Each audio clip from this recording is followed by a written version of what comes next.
Thank you, Madam Toastmaster. Have you expressed a personal desire to be happier, healthier, or wealthier? I certainly have. But you know, it's a funny thing. If I were to ask 100 people what's the primary cause of their results, I'd probably get 100 different answers. Just think about it for a second. What is the primary cause of your results? Have you ever considered why some people work really hard and end up with very little? Or why a very small percentage of people seem to skyrocket themselves to success, regardless of the circumstances, while the masses are struggling to get by? Well, the obvious answers to these questions are generally the wrong answers. And they'd have to be, wouldn't they? Or presumably more people would change. If I were to ask you to write down three things that you know you actually could do, and if you would just do, and if you probably should do, you'd all come up with three things pretty easily, wouldn't you?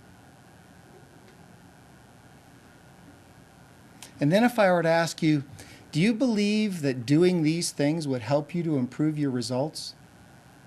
You'd all say, yeah, I'm sure they would. Then the obvious question is, why aren't you doing them? And you'd shrug your shoulders and say, I don't know.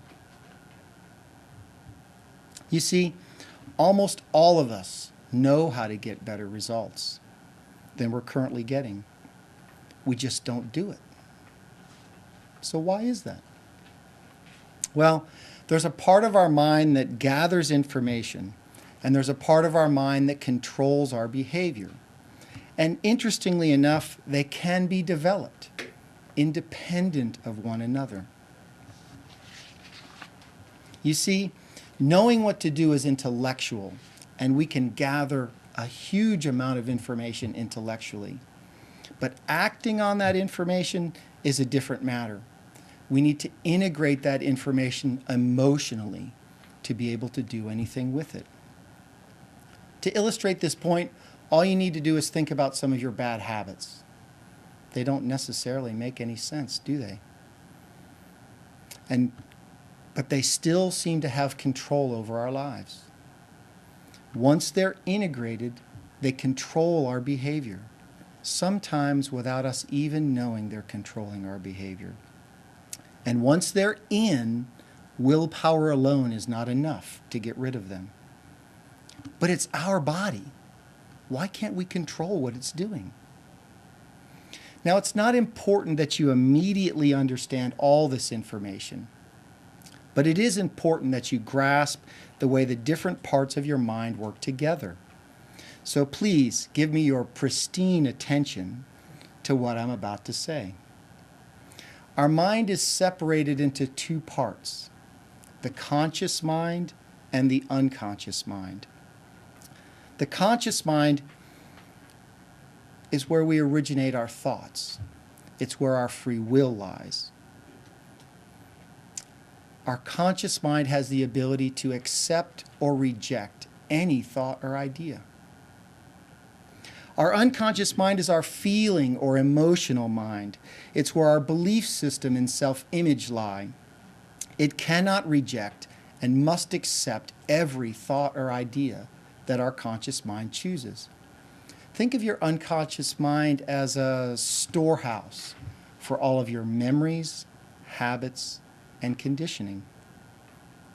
To give you a very simple analogy that illustrates the difference between these two parts of your mind, if I ask you to think of your telephone number, it immediately pops into your conscious awareness. Now, before I asked you to think about your telephone number, you knew what your telephone number was. It just wasn't in your conscious memory. But once I drew your conscious attention to it, it immediately popped into there. And as I take your mind onto some other topic, it falls out of conscious awareness to make room for the next topic that I bring up. Very simple once you look at it in that way. Within our conscious mind, we have the ability to choose our thoughts, and we can choose any thoughts we want. We can choose positive thoughts that support us in our quest for a happy, healthy, wealthy life, or we can choose negative thoughts that erode our self-image. Either way, the thoughts we choose are impressed upon our body, are impressed upon our unconscious mind, and they change the way we feel. Our feelings are then expressed through our body and our actions, and it's our actions that give us the results we get in our life, isn't it? I think most people are happy with the concept of cause and effect, aren't they? But when they look at their results, they see them as the effect, and their actions as the cause. So the most natural thing then, when people want to change their results, is to look at their actions.